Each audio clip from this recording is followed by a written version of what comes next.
Well, we know this. Summers in Michigan, they can be magical. And our next guest spent many of them around the Little Sable Point Lighthouse in Oceana County. You know, those memories have been directly inserted into a picture book she's hoping that you'll read with your kids.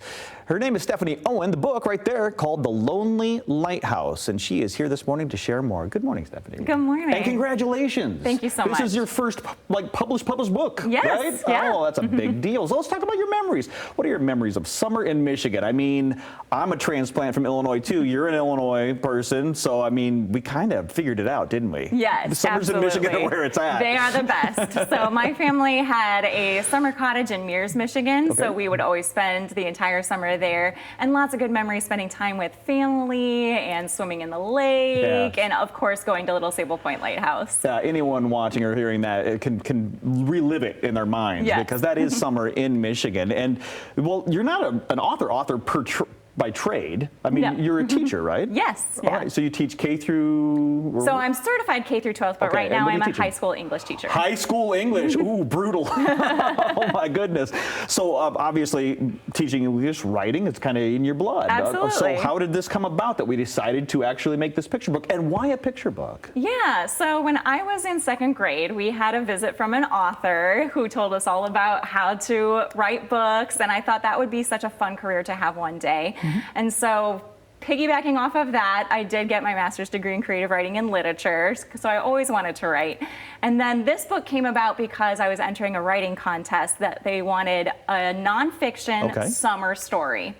And I thought, what better place than Little Sable Point Lighthouse, because it has such an amazing history. And so I went ahead and wrote it, entered the contest, won the contest. Congrats. And that's when I thought, you know, maybe I could actually turn this into a picture book for children. Okay. And so if it's a picture book, we have to at least give the illustrator some love, right? Yes, absolutely. Let's talk about who put these wonderful images in this book. Yeah, so Sonia Avadekian is her name, and she is a Michigan native, and she did an amazing job really going to the lighthouse, getting the historical elements in there. The pictures are just gorgeous. If you look at the cover, it totally catches your eye. I couldn't be happier with her work. She's an amazing artist. I mean, the cover alone looks like a Michigan summer sunset. Yes. Right? I mean, it really is. So what is it about the lighthouse? I mean, if you're going to do some research, you're going to learn about that.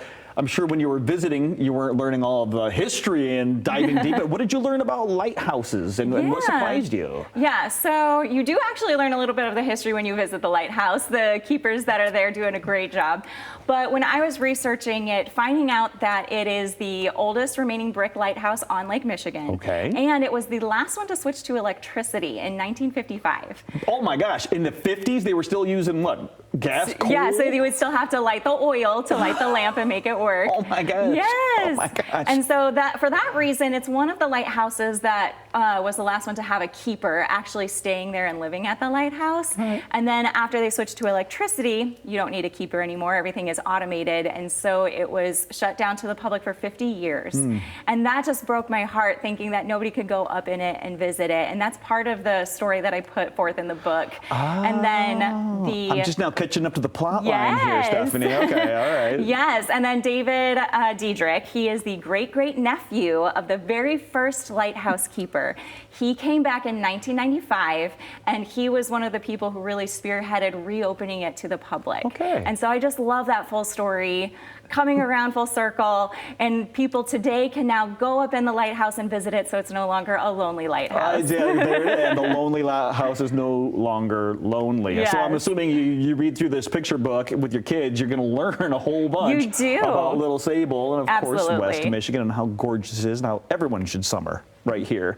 And so how did the legacy of publishing house play into the process of finding a home for your Michigan story? I mean, how does it work to get from being a teacher to being a published author about this Michigan story? Yeah, so being an author takes a lot of work. You have to write a lot of manuscripts, and more than just one. Okay. Because when you send something out to a publisher, they might say, well, I don't like that one. Do you have anything else? And you better be prepared with something else.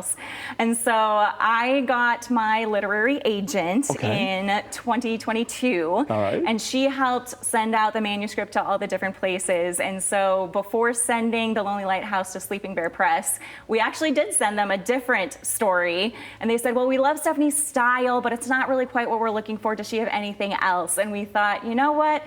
This takes place in Michigan. It's the perfect combination with Sleeping Bear Press, so let's send that to them. And they agreed. They loved the story.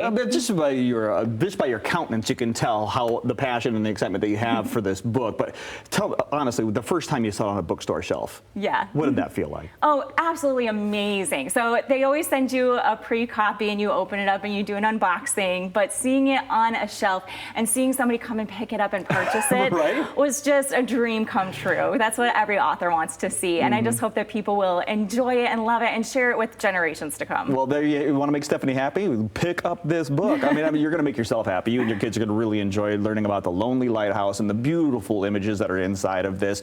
If you would like to get your very own copy of The Lonely Lighthouse, I'm sure we can go to what, Amazon or local book houses, Schuler's, who's got it? Yep, support your local bookstores. So all the local bookstores in Michigan just about have it, but also Schuler's, and yes, you can find it on Amazon. But local bookstores, right? Yes, go there support first. Your local bookstores. But don't let anyone keep you from getting a copy. Right there, The Lonely Lighthouse. Thank you so much. And if you visit The Lonely Lighthouse, they have it available in their gift shop in the gift shop. Oh, that's perfect, as they should. Yes. Stephanie, thank you for the time. Thank you. We wish you nothing but continued success. Thank you very much. You bet.